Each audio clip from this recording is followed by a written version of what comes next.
तो स्वागत है आपका एक नए वीडियो में। आज हम लोग सिंधु घाटी सभ्यता के बारे में महत्वपूर्ण पॉइंट की चर्चा करेंगे। तो सिंधु घाटी सभ्यता यानी कि इंडस वैली सिविलाइजेशन के बारे में जितने भी महत्वपूर्ण पॉइंट हैं इनको हम लोग देखते हैं। तो अगर हम लोग बात करें सिंधु घाटी सभ्यता की, तो इसमें सबसे पहले हम लोगों को जानना होता है कि जो सिंधु घाटी सभ्यता है इसका उत्पत्ति या फिर इसका उद्भव कैसे होता है।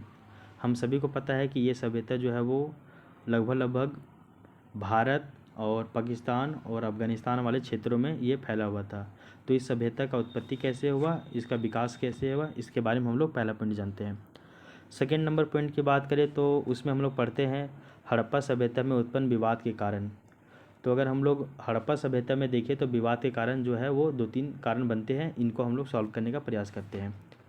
इसके बाद हम लोग हड़प्पा सभ्यता के उद्भव में जो है उद्भव के संबंध में इतिहासकारों का जो मत है इस टॉपिक के बारे में पढ़ते हैं। तो हड़प्पा सभ्यता के उद्भव के संबंध में इतिहासकारों के मत जो रहे हैं इनके बारे में हम लोग देखते हैं। अगर हम लोग इतिहासकारों के मत की बात करें तो ये टोटल 3 तरह का मत आता है देखने को। पहला तो है आपका हड़प्पा सभ्यता के उद्भव में विदेशी प्रभाव।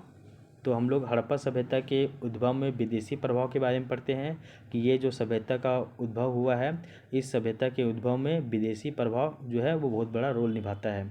तो हम लोग विदेशी प्रभाव और साथ ही साथ फिर हम लोग देखते हैं इस सिद्धांत के समर्थक में जो है वो कुछ तर्क की बात करते हैं और फिर कुछ वितर्क की बात करते हैं और उसके बाद दोनों का हम लोग ओवरऑल जो है वो कंक्लूजन निकालते हैं। तो हड़प्पा सभ्यता के उद्भव के संबंध में इतिहासकारों के मत में हम लोग सबसे पहला पॉइंट जानते हैं कि हड़प्पा सभ्यता का जो विकास है इसमें जो विदेशी प्रभाव रहा है तो उसके बारे में जानेंगे। और इससे संबंधित हम लोग 2-3 जो हिस्टोरियन हैं इनका नाम लेते हैं, जैसे कि गॉर्डन चाइल्ड, व्हीलर, क्रेमर तथा डी कोसाम्बी। ये सभी इतिहासकार जो है ये हड़प्पा सभ्यता के उद्भव में विदेशी प्रभाव को जिम्मेदार ठहराते हैं। तो हम लोग विदेशी प्रभाव के साथ साथ हम लोग ये जानेंगे कि इस सिद्धांत के समर्थक में कुछ तर्क देंगे, फिर जो है लास्ट में हम लोग निष्कर्ष लिख देंगे। और हम लोग जब हड़प्पा सभ्यता का उद्भव में अगर जब विदेशी प्रभाव की बात करें तो विदेशी प्रभाव के अंतर्गत हम लोग जो है वो आकस्मिक, सुमेरियन और मेसोपोटामिया इन तीनों का इसमें जिक्र करते हैं। अगर सेकेंड नंबर बात करें तो हड़प्पा सभ्यता के संबंध में आर्य उत्पत्ति का सिद्धांत दिया जाता है। तो हम लोग आर्य उत्पत्ति का सिद्धांत बताएंगे, फिर इस सिद्धांत के बारे में कुछ तर्क देंगे और उसके बाद लास्ट में हम लोग निष्कर्ष लिखेंगे। तो हम लोग हड़प्पा सभ्यता के संबंध में आर्य उत्पत्ति के सिद्धांत में हम लोग 3-4 हिस्टोरियन का यहाँ पे भी जिक्र करेंगे, जिसमें हम लोग सबसे पहले जो है वो बीबी लाल, SR राव, जगपति जोशी, TN रामचंद्रन इत्यादि हिस्टोरियन का जिक्र करेंगे। तो हड़प्पा सभ्यता के संबंध में आर्य उत्पत्ति के सिद्धांत के अंतर्गत बीबी लाल, SR राव, जगपति जोशी और TN रामचंद्रन को इसमें शामिल करते हैं। और इसके साथ ही साथ जो है वो हड़प्पा सभ्यता के संबंध में जो आर्य उत्पत्ति का जो सिद्धांत है तो आर्य उत्पत्ति का सिद्धांत के बारे में कुछ तर्क देंगे और इस तर्क के देने के बाद जो है हम लोग इसका निष्कर्ष निकालेंगे कि ये क्या आर्य उत्पत्ति का सिद्धांत के कारण सिंधु घाटी सभ्यता का उद्भव हुआ है या फिर नहीं हुआ है। इसके बाद थर्ड नंबर पॉइंट आता है आपका हड़प्पा सभ्यता के उत्पत्ति में देशी या फिर क्रमिक सिद्धांत आता है। तो पहला नंबर हम लोग सिद्धांत पढ़े तो वो आपका है विदेशी प्रभाव। दूसरा सिद्धांत पढ़े हम लोग वो है दूसरा सिद्धांत जो है वो देशी क्रमिक सिद्धांत देखे और तीसरा जो है वो आर्य उत्पत्ति का सिद्धांत देखे। तो जो आपका देशी क्रमिक सिद्धांत है इसके बारे में हम लोग 2-3 हिस्टोरियन का जिक्र करते हैं, जैसे कि फेयर सर्विस, रोमिला थापर, अमलानंद घोष और DP अग्रवाल। ये जो चारों रहे हैं ये देशी क्रमिक सिद्धांत के अंतर्गत आते हैं। फिर हम लोग देखेंगे कि हड़प्पा सभ्यता की उत्पत्ति में देशी क्रमिक सिद्धांत का अगर हम लोग कुछ तर्क दे पाए तो उस तर्क को देंगे और उस तर्क के देने के बाद हम लोग एक निष्कर्ष निकालेंगे कि क्या वाकई में हड़प्पा सभ्यता का उद्भव देशी क्रमिक सिद्धांत के द्वारा हुआ है या फिर नहीं हुआ है। तो हम लोग हड़प्पा सभ्यता के उद्भव के संबंध में इतिहासकारों के मत में हम लोग 3 पॉइंट जानेंगे। एक आपका विदेशी प्रभाव, इसमें कुछ हिस्टोरियन का नाम लेंगे, इस सिद्धांत का कुछ तर्क बताएंगे और लास्ट में निष्कर्ष बताएंगे। फिर सेकेंड है आपका आर्य उत्पत्ति का सिद्धांत। तो आर्य उत्पत्ति के सिद्धांत में कुछ हिस्टोरियन का नाम देंगे, फिर इस सिद्धांत का तर्क देंगे और लास्ट में निष्कर्ष निकालेंगे। इसी तरह देसी क्रमिक सिद्धांत में हम लोग कुछ हिस्टोरियन का नाम देंगे, फिर इस सिद्धांत का तर्क बताएंगे और लास्ट में फिर निष्कर्ष निकालेंगे। ठीक है, अब आते हैं हम लोग सिंधु घाटी सभ्यता का विस्तार के बारे में जानेंगे। तो सिंधु घाटी सभ्यता का विस्तार और उससे संबंधित जो भी प्रमुख स्थल है इन सभी के बारे में बताएंगे फिर हम लोग। और ये एक पॉइंट याद रखिएगा कि आप सिंधु घाटी सभ्यता का जब भी आप आंसर लिखिएगा तो उस आंसर में जो है वो आप मैप का जिक्र कीजिएगा। एक तो आप वर्ल्ड का मैप बनाइएगा जिसमें एक तरफ आप सुमेरियन सभ्यता, एक तरफ आप मेसोपोटामिया सभ्यता, एक तरफ आप मिस्र सभ्यता, एक तरफ आप सिंधु घाटी सभ्यता को दर्शाइएगा, ये वर्ल्ड वाले में। वहीं एक और भी मैप बनाइएगा, वो आपका नॉर्थ वेस्ट इंडिया का बनाइएगा, मतलब भारत का उत्तर पश्चिम वाला जो है मैप बनाइएगा और उस मैप के माध्यम से आप ये बतलाइएगा कि सिंधु घाटी सभ्यता का विस्तार कहाँ तक फैला हुआ था। तो जो थर्ड नंबर टॉपिक है सिंधु घाटी सभ्यता की, अगर हम लोग देखें तो इसका विस्तार बताएंगे और विस्तार के साथ ही साथ जो है हम लोग इससे संबंधित प्रमुख स्थलों के हम लोग जो है जिक्र कर देंगे। तो अगर हम लोग विस्तार बताएं तो इसका हम लोग देखेंगे आलमगीरपुर से लेके सूतकांगेडोर, उसके बाद कश्मीर में मांडा से लेके महाराष्ट्र में दैमाबाद तक, ये सारा विस्तार हम लोग बता देंगे विथ डायग्राम के साथ। इसके बाद जो है वो हम लोग इससे संबंधित जो प्रमुख स्थल है इन सभी स्थलों के बारे में जिक्र करेंगे। तो हड़प्पा सभ्यता या फिर सिंधु घाटी सभ्यता से संबंधित प्रमुख स्थलों की जिक्र करेंगे, जिसमें हम लोग सबसे पहले हड़प्पा का बारे में बताएंगे और हड़प्पा के बारे में बतलाने के बाद हम लोग जो है वो हड़प्पा से संबंधित जितने भी फैक्ट, कॉन्सेप्ट और डाटा बनते हैं उनको हम लोग वहाँ पर जिक्र करेंगे। हड़प्पा के बाद जो है वो हम लोग एक नया प्लेस मोहनजोदड़ो के बारे में बताएंगे और इसके बारे में भी डिटेल से जो है वो लगभग आधा पेज लिखने का प्रयास करेंगे। इसके बाद चन्हुदड़ो के बारे में बतलाना है, चौथा नंबर लोथल के बारे में बतलाइएगा, पाँचवा नंबर जो है वो धौलावीरा के बारे में बतलाइएगा। इसके बाद अगर देखिएगा तो मेन 5 ठो प्लेस है, हड़प्पा, मोहनजोदड़ो, चन्हुदड़ो, लोथल और धौलावीरा। इन सभी के बारे में आप कम से कम 2 से ढाई पेज में बतलाइएगा, ठीक है ना, 2 पेज भी काफ़ी है। इसके बाद अगर अदर साइट की बात कीजिएगा तो अदर साइट में भी आप कुछ नाम लिख सकते हैं, जैसे कि राखीगढ़ी, रोपड़, कोट दीजी, कालीबंगा, सूतकांगेडोर, बनावली, ये सभी के बारे में। और इन सभी के बारे में आप थोड़ा बहुत बता दीजिएगा कि ये किस नदी के किनारे था, इनका खोज किसके द्वारा हुआ था, ये सब आप बतलाकर जो है वो आगे बढ़ जाइएगा। उसके बाद सिंधु घाटी सभ्यता में हम लोग सबसे महत्वपूर्ण पॉइंट की बात करते हैं, वो है आपका सिंधु घाटी सभ्यता की विशेषताएँ। तो अगर हम लोग सिंधु घाटी सभ्यता की विशेषताएं की बात करें तो इसमें हम लोग सबसे पहले ये जानेंगे कि जो सिंधु घाटी सभ्यता है इसका एक विशिष्ट पहचान हुआ करता था, यानी कि खास इसी सभ्यता में वो चीज़ देखने को मिलता है, यानी कि इसका एक ना यूनिक आइडेंटिटी था। जैसे पहला नंबर हम लोग देखते हैं वो है आपका नगर नियोजन यानी कि टाउन प्लानिंग, दूसरा है भवन निर्माण, तीसरा जल प्रबंधन, चौथा सड़कें और पाँचवा कुएँ। तो भवन निर्माण, टाउन प्लानिंग, जल प्रबंधन, सड़कें और कुएं, ये सभी जो है वो सिंधु घाटी सभ्यता की विशेषताएं थी। तो इन सभी को हम लोग डिटेल से बनाएंगे और साथ ही साथ अगर हो सके तो आप नगर नियोजन का मैप बनाइएगा, भवन निर्माण का मैप बनाइएगा, जल प्रबंधन का भी थोड़ा बहुत मैप बना दीजिएगा, सड़क और कुएँ का भी हो सके तो मैप बना दीजिएगा जहाँ तक पॉसिबल हो वहाँ तक, और इसके बारे में डिटेल से एक एक करके बतला दीजिएगा, ठीक है। इसके बाद आते हैं हम लोग सिंधु घाटी सभ्यता का सामाजिक जीवन के बारे में बतलाना है। तो सिंधु घाटी सभ्यता का जो सामाजिक जीवन है इसको भी आप बहुत ही डिटेल से बतलाने का प्रयास कीजिएगा। जैसे अगर हम लोग सामाजिक जीवन की बात करें, मतलब सामाजिक जीवन की बात करें तो सामाजिक जीवन में सबसे पहले आप सामाजिक स्थिति की बात कीजिएगा। सामाजिक स्थिति को आप थोड़ा सा 2-4 लाइन में इसको बतलाने का प्रयास कीजिएगा, ठीक है ना, कि कैसे सामाजिक स्थिति में जो है ये 4 भागों में बटा हुआ था, विद्वान, योद्धा, व्यावसायिक और क्रमिक नहीं मतलब श्रमिक में बटा हुआ था, इसके बारे में बताइएगा। फिर आप देखिएगा प्रथम वर्ग जो दूसरा वर्ग है ये सभी कौन कौन है, इन सभी के बारे में आप बताइएगा डिटेल से। इसके बाद सामाजिक जीवन में हम लोग सामाजिक स्थिति को बतला दिए, उसके बाद हम लोग सामाजिक वर्ग के बारे में बतलाते हैं। फिर हम लोग सामाजिक वर्ग में जानेंगे, इसमें एक हिस्टोरियन का नाम याद रखिएगा, डॉक्टर बिमल चंद्र पांडे।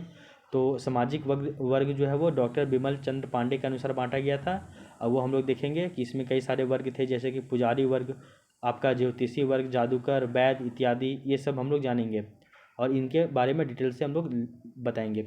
इसके बाद फिर जो है थर्ड नंबर पॉइंट सामाजिक जीवन में वो आता है आपका परिवार के बारे में बतलाएंगे कि समाज की जो मूल इकाई थी वो कहीं ना कहीं परिवार ही थी और अनेक विद्वानों का भी इसमें मानना है कि वो उस समय जो हुआ करता था संयुक्त परिवार होता था, कि संयुक्त परिवार नहीं होता था, एकल परिवार होता था और वो समाज आपका पैट्रियार्कल या फिर मैट्रियार्कल होता था।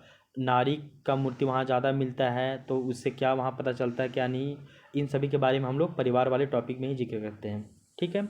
इसके बाद हम लोग जो है वो सामाजिक जीवन के अंतर्गत भोजन के बारे में बतलाएंगे कि ये लोग शाकाहारी होते हैं कि मांसाहारी होते हैं, और ये सभी के द्वारा जो है वो मतलब कि खाद्यान्न फसल के रूप में किनका यूज किया जाता है उनके बारे में बतलाएंगे। उसके बाद अगर हम लोग जाएंगे वस्त्र की ओर, तो वस्त्र में हम लोग बतलाएंगे कि हड़प्पा सभ्यता का जो वस्त्र था वो सिलाई वाले वस्त्र था कि सूती वस्त्र था। फिर हम लोग जानेंगे कि कपास का खेती होता था कि नहीं होता था। फिर हम लोग कुछ कुछ प्लेसेस का जिक्र कर देंगे। ठीक है।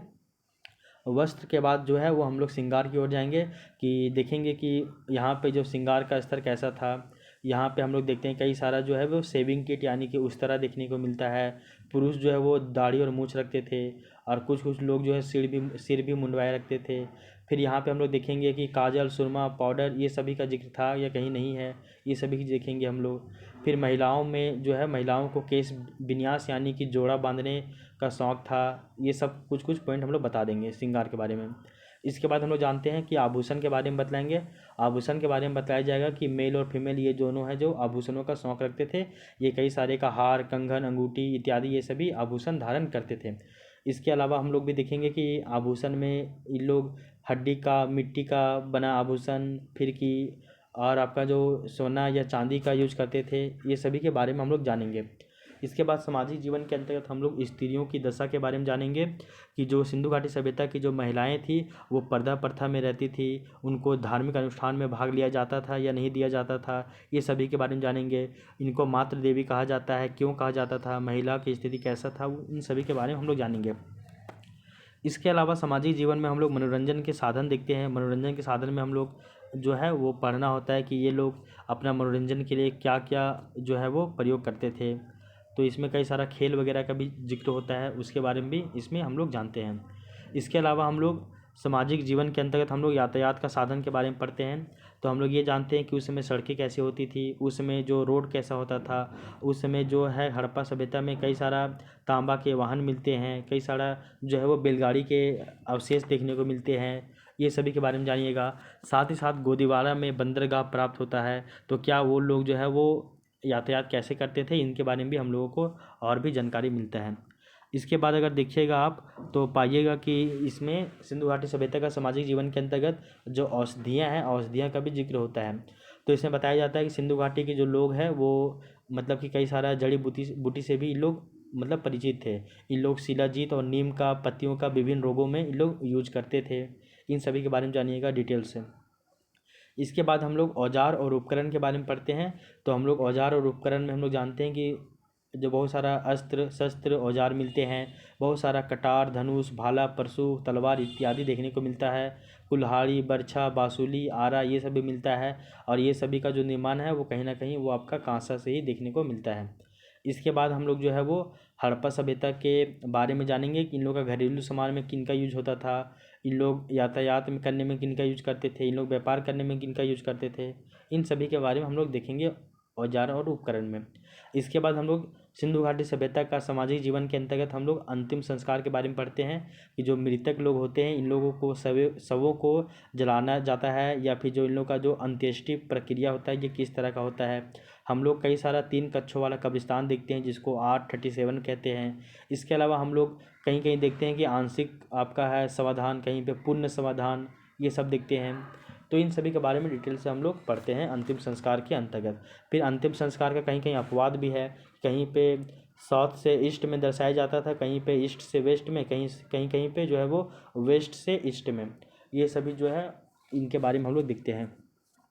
उसके बाद हम लोग पढ़ते हैं 3rd नंबर जो है वो सिंधु घाटी सभ्यता का राजनीतिक जीवन के बारे में पढ़ते हैं। तो हम लोग जानते हैं कि राजनीतिक जीवन सिंधु घाटी सभ्यता का कैसा था कैसा नहीं था। राजनीतिक जीवन जो है उतना ज़्यादा इसका डिटेल नहीं मिलता है, लेकिन फिर भी थोड़ा बहुत मात्रा में मिलता है देखने को। इसके बाद हम लोग जो है वो सिंधु घाटी सभ्यता के आर्थिक जीवन के बारे में पढ़ते हैं कि जो सिंधु सभ्यता का जो लोग थे इन लोगों का आर्थिक व्यवस्था कैसा था। आर्थिक व्यवस्था के अंतर्गत हम लोग कृषि के बारे में पढ़ते हैं, और कृषि में हम लोग पढ़ते हैं कि इन लोगों का जो बागानी कृषि होता था या खाद्यान्न कृषि होता था। फिर यहाँ पे इन लोग कौन कौन से खेती करते थे, किन किन मतलब कि खाद्यान्नों का यहाँ पे उत्पादन किया जाता था। खेती करने के लिए इन लोग किस तरह के उपकरणों का यूज़ करते थे, ये सब देखते हैं। फिर कहीं कहीं पे जो आपका अन्नागार वगैरह मिलता है इनका जिक्र कर देंगे। इसके बाद है कृषि के बाद हम लोग पशुपालन की ओर जाएंगे, और पशुपालन में हम लोग ये जानेंगे कि खेती के साथ साथ पशुपालन किस तरह का चल रहा था। ये सभी पशुपालन में हम लोग देखेंगे। और पशुपालन में हम लोग जो है वो मोहरों पर बहुत ज़्यादा कुबड़दार वृषभ का अंकन मिलता है, तो हम लोग ये अनुमान लगाते हैं कि सबसे ज़्यादा ये कुबड़ वाला जो वृषभ है इसको इन लोग पालतू बना कर रखते होंगे। इसके अलावा हम लोग आर्थिक व्यवस्था के अंतर्गत व्यापार एवं व्यवसाय के बारे में पढ़ते हैं, और व्यापार में हम लोग देखते हैं कि ये आपका आंतरिक व्यापार और बाहरी व्यापार दोनों होता था, और कुछ प्लेसेस के बारे में बतलाया जाता है वहाँ से। फिर भारत का व्यापार जो है विभिन्न देशों से होता था, तो वहाँ से क्या क्या होता मंगाया जाता था, इन सभी के बारे में हम लोग देखेंगे। और आप लोग इसमें व्यापार और व्यवसाय के बारे में पढ़िएगा डिटेल से। इसके अलावा हम लोग विदेशी व्यापार का भी इसमें जिक्र करते हैं कि अफ़गानिस्तान, तुर्कमानिया, मेसोपोटामिया, ईरान, फारस की खाड़ी, इन सभी देशों से कच्चा माल आता भी था और कच्चा माल जाता भी था। इन सभी के बारे में हम लोग डिटेल से इसमें पढ़ते हैं। इसके बाद हम लोग आर्थिक व्यवस्था के अंतर्गत शिल्प और उद्योग के बारे में पढ़ते हैं। तो हम लोग जानते हैं कि हड़प्पा सभ्यता में जो शिल्प और उद्योग है ये उन्नत अवस्था में देखने को मिलता है। इसके बारे में हम लोग जानते हैं कि इसमें कपड़े के अवशेष मिलते हैं, कपड़ा का बुनाई का शिल्प मिलता है, ये फिर चाप के ऊपर बर्तनों बनाने के अवशेष मिलते हैं। पोइट्री यहाँ पे कुंभकारी व्यवस्था ज़्यादा बेहतर तरीके से हो गया था। इसके अलावा आप देखिएगा कई सारा उद्योग भी था यहाँ पे देखने को, छोटे छोटे। इन सभी के बारे में हम लोग डिटेल से पढ़ते हैं। इसके बाद सिंधु घाटी सभ्यता का जो है धार्मिक जीवन, इस धार्मिक जीवन के भी बारे में हम लोग आपको पढ़ना होता है। तो सिंधु सभ्यता का जो धार्मिक जीवन है इसके बारे में हम लोग पढ़ते हैं। धार्मिक जीवन में हम लोगों को जानना होता है कि यहाँ पे जो है वो मातृ देवी की पूजा होती है, तो मातृ देवी की पूजा के बारे में हम लोग 2-4 लाइन इसके बारे में पता होना चाहिए। इसके अलावा यहाँ पे जो है योनि पूजा होता था, इसके बारे में पता होना चाहिए। शिव भगवान का पूजा होता था, इसके बारे में पता होना चाहिए। पशु पूजा, सूर्य पूजा, वृक्ष पूजा होता था, ये जानना चाहिए। नदी का पूजा होता था, और नदी की पूजा के अलावा हम लोग कुछ कुछ अन्य प्रथाएँ भी देखते हैं, और उन अन्य प्रथाओं को भी इसमें मतलब इसमें शामिल करना होगा। यहाँ तक हम लोग पढ़ लेते हैं। इसके बाद जो है वो हम लोग ये भी जानते हैं कि सिंधु घाटी सभ्यता में मंदिर वगैरह के अवशेष देखने को मिलते हैं कि नहीं मिलते हैं, पूजा स्थल के अवशेष देखने को मिलते हैं कि नहीं मिलते हैं, इन सभी के बारे में हम लोगों को पढ़ना होगा। उसके बाद सिंधु घाटी सभ्यता में जो कला एवं स्थापत्य है, तो कला एवं स्थापत्य के भी बारे में आपको पता होना चाहिए। तो कला और स्थापत्य में जो है वो हम लोग कई सारा देखते हैं, जैसे कि आपका नगर स्थापत्य। तो कला और स्थापत्य के बारे में आपको 2-4 लाइन आपको इंट्रोडक्शन देना होगा। फिर इसमें हम लोग सबसे पहले नगर स्थापत्य की बात करते हैं। तो नगर स्थापत्य में बताना होगा आपको, यहाँ पे मैप बनाना होगा आपको। फिर यहाँ पे जो ग्रिड प्लानिंग के अनुसार घर बनाए जाते थे इनके बारे में बतलाना होगा आपको। फिर बतलाना होगा कि जो भवनों का जो पक्की और जो निश्चित आकार का ईंट मिलता था इसके बारे में, जल निकासी व्यवस्था के बारे में, गंदे पानी को बाहर निकालने के लिए नालियाँ बनाई जाती थी, इसके बारे में बतलाना होगा आपको। फिर कई सारा जो है सार्वजनिक भवन बनाया जाता था, जैसे कि विशाल अन्नागार, विशाल स्नानागार, इन सभी के बारे में आपको बतलाना होगा। तालाब, कमरा, सीढ़ी, जो जो कहीं कहीं विशेषता था, इन सभी के बारे में आपको बतलाना होगा। नगर स्थापत्य के बाद हम लोग कला स्थापत्य के बारे में जानते हैं, और कला स्थापत्य के अंतर्गत हम लोग जानते हैं कि जो है वो सैलखड़ी के प्रयोग से कई सारा स्थापत्य यहाँ पे देखने को मिलता है। सैलखड़ी जो है वो चौक जो है वो सैलखड़ी से ही बनता है, वो सब जानते हैं हम लोग। फिर सोने और चांदी के कई सारे आभूषण इसमें यहाँ देखने को मिलते हैं स्थापत्य के रूप में, इन सभी के बारे में हम लोग जानते हैं। इसके अलावा सिंधु घाटी सभ्यता में कांसे की कई सारी मूर्तियाँ बनाई गई थी, जो इनके जो कलात्मक रूप है इसको वो दर्शाती है, यानी कि बतलाती है। इसके बाद हम लोग कई सारे मृदभांड का निर्माण जो होता है उसके बारे में देखते हैं। फिर कई अलग अलग तरह के मृदभांडों के बारे में हम लोग पढ़ते हैं। तो ये सभी को हम लोग कला एवं स्थापत्य में पढ़ना होता है। इसके बाद हम लोग जो है वो सिंधु घाटी सभ्यता में कला के बारे में जब जानते हैं कि यहाँ पे मोहर मिलता है, तो मोहरों के बारे में हम लोग जानते हैं। यहाँ पे लिपि का भी विकास हुआ था, उनके बारे में भी जानते हैं। यहाँ पे जो है वो कला और स्थापत्य की महत्वपूर्ण विशेषता जो था वो सादगीपूर्ण और उपयोगितावादी होना, ये भी इन लोग का विशेषता था। और ये भी देखने को मिलता है कि कोई जो भवन था वो भवन और स्मारक जो है वो केवल मतलब कि सौंदर्य के लिए नहीं था, बल्कि वो उपयोगी के लिए था, जितना ज़रूरी उतना ही उसको डेकोरेट किया गया था। इन सभी के बारे में हम लोग पढ़ते हैं। इसके बाद हम लोग जो है वो इसके मतलब कि अगर इसका मैप वगैरह बन सकता है तो इसको मैप बनाने का प्रयास करेंगे। इसके बाद जो है वो हम लोग सिंधु घाटी सभ्यता में लिपि के बारे में पढ़ते हैं। तो लिपि हम लोग जानते हैं कि वो भाव चित्रात्मक लिपि होता है, यानी कि जो है वो पिक्टोग्राफी। तो हड़प्पा वासी जो है वो चित्रात्मक लिपि या फिर चित्राक्षर जो लिपि इसका प्रयोग करते थे, और ये जो है वो दाएँ से बाएँ लिखा जाता था। इन सभी के बारे में हम लोग पढ़ते हैं। इसी में ही जो है वो हम लोग द्विभाषी रहता है कि एक जैसा रहता है, वो सभी के बारे में हम लोग पढ़ते हैं। तो ये था यहाँ तक आपका कला और स्थापत्य। कला और स्थापत्य के बाद जो है हम लोग नेक्स्ट टॉपिक पढ़ते हैं, वो है आपका सिंधु घाटी सभ्यता का पतन कैसे होता है। तो सिंधु घाटी सभ्यता के पतन के बारे में भी आपको पहले पता होना चाहिए कि इसके लिए कई सारे अलग अलग अवधारणा है। तो जैसे हम लोग सबसे पहले अगर हम लोग देखें तो मार्शल मैक की बात करते हैं। मार्शल मैक के द्वारा हम लोग मानते हैं कि ये बाढ़ के अनुसार ये अंत हुआ इसका। उसके बाद एटी लैम्ब्रिक है, तो एटी लैम्ब्रिक विद्वान मानता है कि इसका जो ये पतन हुआ है वो सिंधु नदी का मार्ग परिवर्तन करने के कारण हुआ है। इसके बारे में हम लोग डिटेल से पढ़ते हैं। इसके बाद एक और हिस्टोरियन है जिनका नाम है डीपी अग्रवाल। डीपी अग्रवाल का मानना है कि घग्गर और जो हाकरा नदी क्षेत्र है उसमें क्या होता है, हड़प्पा सभ्यता उस समय जब घग्गर और हाकरा क्षेत्र को हड़प्पा सभ्यता के समृद्ध एवं विकास का मूल माना जाता था, लेकिन इस क्षेत्र में घग्गर नदी सूख जाता है तो बढ़ती शुष्कता के कारण यहाँ पे इस क्षेत्र में आपका जो है वो क्या बोलते हैं पशुपालन और कृषि बेहतर नहीं होता है। फिर धीरे धीरे इस सभ्यता का पतन हो जाता है। इसके बाद हम लोग नेक्स्ट एक और हिस्टोरियन है जिनका नाम है वेहलर। और वेहलर के बारे में हम लोग जानते हैं कि ये बतलाते हैं कि आर्यों में और सिंधुवासी जो लोग हैं इन लोगों में बहुत ज़्यादा कन्फ्लिक्ट और विवाद वगैरह होता था, संघर्ष होता था। इनके बाद जो है वो आर्य लोग जो है वो रिप्लेस कर देते हैं सिंधुवासी को। इसके बाद एक और हिस्टोरियन है जिनका नाम है फेयर सर्विस। तो फेयर सर्विस के बारे में जानते हैं हम लोग कि ये जो है ये मतलब कि क्लाइमेट चेंज को ये फेयर सर्विस जो है वो एक विशेषता मतलब ये मानता है रीजन। फिर इन सभी के मतलब कि हिस्टोरियन के बाद हम लोग अपना एक निष्कर्ष बताते हैं कि प्रमुख नगरों के पुरातात्विक उत्खनन से ये प्राप्त होता है कि इनका जो क्रमिक ह्रास हुआ है। ऐसा नहीं कि इतना बड़ा जो सभ्यता था नगरीय सभ्यता वो एकाएक ही ढह गया, वो ख़त्म हो गया। तो हम लोग पता चलता है कि इसका क्रमिक विकास होता है नगरों के उत्खनन करने के बाद हम लोगों को यह पता चलता है। तो इसके बारे में 2 पेज से आपको डिटेल से बतलाना है, कम से कम 1.5 से 2 पेज के बारे में पूरा निष्कर्ष इसको देना है। इसके बाद जो है लास्ट पॉइंट आपको बतलाना है कि सिंधु घाटी सभ्यता का महत्व क्या था और इसका प्रासंगिकता क्या था। तो इस सभ्यता का अगर हम लोग प्रासंगिकता देखते हैं यानी कि वर्तमान में इसका क्या रिलेवेंसी है, तो ये इसके बारे में बहुत कुछ देखने को मिलता है कि यहाँ पे आपका जो अभी भी देखने को प्राकृतिक पूजा, पशु पूजा, शिव पूजा, महिलाओं को देवी के रूप में मानना, ये सभी अभी भी देखने को मिलता है। इसके अलावा हम लोग जानते हैं कि हड़प्पा सभ्यता जो थी वो सामाजिक व्यवस्था बहुत ज़्यादा प्रासंगिकता देखी जाती है, जैसे कि महिलाओं को महत्व देना, खान पान आभूषण का प्रयोग करना, समाज मनोरंजन के साधन, ये सभी जो है इनका सामाजिक व्यवस्था भी हम यहाँ पे इसका सामाजिक व्यवस्था का भी प्रासंगिकता देखने को मिलता है। फिर हम लोग एक निष्कर्ष निकालेंगे कि निष्कर्ष में क्या कहा जा सकता है। तो निष्कर्ष में हम लोग देखेंगे कि इस सभ्यता का जो है वो प्रभाव हमारे विभिन्न तत्वों में आज भी समाज में प्रासंगिक है। इसके बारे में हम लोग बतलाएंगे 2-3 पॉइंट और इसके बाद हम लोग कुछ कुछ उदाहरण भी दे देंगे, जैसे कि नगर नियोजन, water management, harvesting system, drainage mechanism और पर्यावरण पर बल देना, ये सभी हम लोग जानते हैं। इसके बाद एक और लास्ट में हम लोग बता देंगे कि निष्कर्षता जो कहा जा सकता है कि सिंधु सभ्यता की प्रासंगिकता वर्तमान परिप्रेक्ष्य में भी उजागर होती है। तो इस तरह से आपका सिंधु घाटी सभ्यता वाला टॉपिक खत्म हो जाता है। अब अगर हम लोग सिंधु घाटी सभ्यता से संबंधित अगर क्वेश्चन की बात करें तो वो क्वेश्चन 2-3 ठो बनाए जा सकते हैं, उसको देख लीजिए आप। सबसे पहले हम लोग क्वेश्चन की बात करते हैं।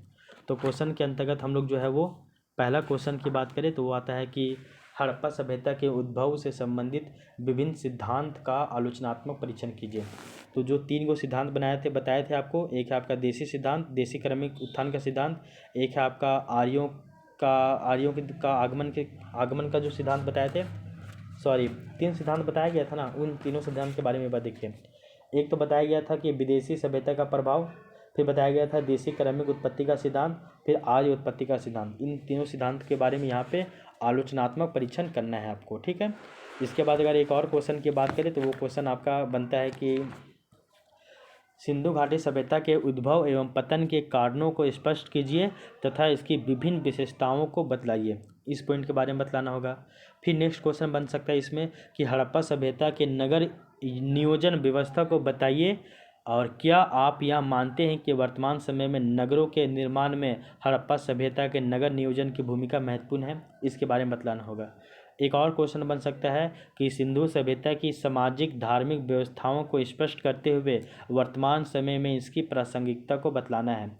इसके अलावा हम लोग एक और क्वेश्चन बना सकते हैं कि हड़प्पा सभ्यता यानी सिंधु घाटी सभ्यता का आलोचनात्मक मूल्यांकन कीजिए, यानी कि इसका पॉजिटिव और इसका नेगेटिव दोनों पॉइंट आपको बतलाना है। तो ये था आपका सिंधु घाटी सभ्यता। आई होप ये क्लास लंबा हो गया होगा, लेकिन आप इसी क्रम में ही सिंधु घाटी सभ्यता को सॉल्व करने का प्रयास कीजिएगा। तो ये जितना भी 12-15 पॉइंट बताया गया, इस पॉइंट को ध्यान में रखते हुए ही आप सिंधु घाटी सभ्यता को जो है वो टैकल कीजिए। तो आई होप ये क्लास आपको पसंद आया होगा। अब मिलते हैं हम लोग नेक्स्ट क्लास में एक नए टॉपिक के साथ में। ठीक है, तब तक के लिए thank you, take care, bye.